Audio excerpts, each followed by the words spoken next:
রাইতে হইয়া রয়েছি 10-12 জন করে গেছে, কইছে যদি আমাদের লোকের ভোট না দেয় এগরে বাড়ি ঘর আগুন তো ফিরে দিব। ডরাইছি বাবা, বাবা ডরাইছি, আমরা নিরীহ মানুষ, তোমার কাছে জীবন ভিক্ষা চাই। বিমলা কি ঘটনা হয়েছে বলে আপনাকে ভয় ভীতি দেখাচ্ছে? কোন দলের লোকজন এসে রাতে থাকতে দেবে না, কি বিষয় বলেন তো? না মনে করেন যে কইছি যে আমরা শান্তি থাকা আর হ্যাঁ তাই বলছেন, আপনার তো বক্তব্য তো এরকম নাই। আপনারা তো বলছেন আপনি আগুন টান পড়ে দেবে ভোট না দিলে, তাই বলছেন।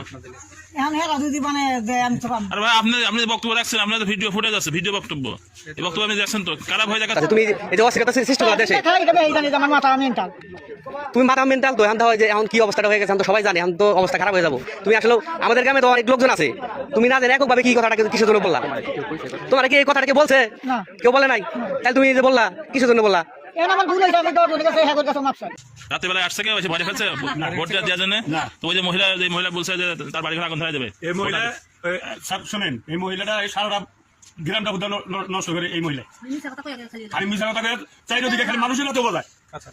এই মহিলাটাই মানুষের হাতে বোঝায় এইরকম। আপনাদেরকে কি ভয় দেখাচ্ছে? আচ্ছা আপনি তো সরে যাচ্ছেন, তার মানে আপনি ভয় পাচ্ছেন।